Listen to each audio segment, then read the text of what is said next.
L'ancienne candidate de Secret Story ne va pas bien. Sabrina Perquis a été testée positive à la Covid-19. Alors qu'elle avait reçu 3 doses de vaccin.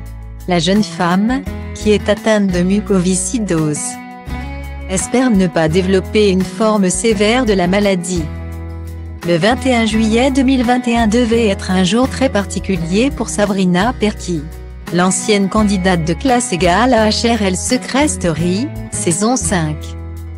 En 2011, devait subir une opération pour retirer son thymus, une petite glande située dans la partie supérieure du thorax, entre les poumons et sous le sternum, car une tumeur avait été découverte.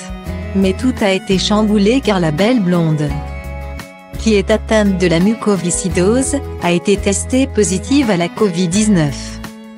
Alors qu'elle s'apprêtait à dévoiler les détails de son opération à ses abonnés mardi 20 juillet. Sabrina Perquis a été interrompue par son médecin.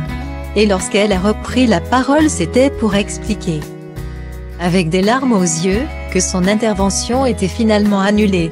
À la base, je faisais une story pour vous expliquer mon opération de demain qui vient d'être annulée car mon test PCR est revenu positif. J'ai 3 vaccins. Super. J'attends que le médecin revienne pour me dire ce qu'il en est.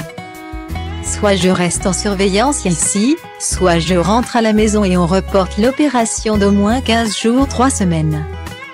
Je suis ravie. A tout d'abord confié la maman de Loé, 18 ans. Finalement, Sabrina Perquis devait passer la nuit à l'hôpital, en observation. Car la Covid-19 peut être plus dangereuse pour des personnes atteintes de la mucoviscidose. Ce que je ne vous ai pas dit, c'est que j'avais un peu de fièvre quand je me suis levée ce matin. Je sais que le vaccin n'empêche pas d'avoir la Covid, mais c'est vrai que je n'étais pas plus inquiète que ça en arrivant. Surtout que j'ai fait le retour Montpellier-Paris avec la clim à fond, donc je pensais que j'avais attrapé un coup de froid. Mon fils est malade aussi donc je vais le faire tester parce que je pense qu'il a aussi la Covid. Je me fais plus de soucis pour mon fils. De mon côté, je suis assez confiante parce que j'ai 3 doses donc j'espère que je ne vais pas développer une forme sévère. Normalement non, a-t-elle poursuivi. Malheureusement pour Sabrina, la nuit n'était pas de tout repos. Elle avait encore beaucoup de fièvre malgré une prise de Doliprane. Comme elle l'a expliqué ce mercredi 21 juillet. Ce matin je me suis réveillée avec de grosses brûlures à la trachée. J'ai vraiment super mal. Ça me plaît moyennement dans la mesure où ce n'est pas loin des poumons. Donc je n'ai pas envie que ça touche mes poumons qui vont très bien, a-t-elle précisé. Et une fois de retour chez elle, elle a fait savoir que l'après-midi était compliqué, je respire bien mais j'ai mal. Et la fièvre me donne des vertiges, donc impossible de bouger du lit.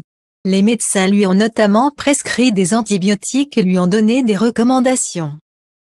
Espérons donc pour elle qu'elle sera rapidement remise sur pied. Pour l'heure, son fils se sentait plutôt bien.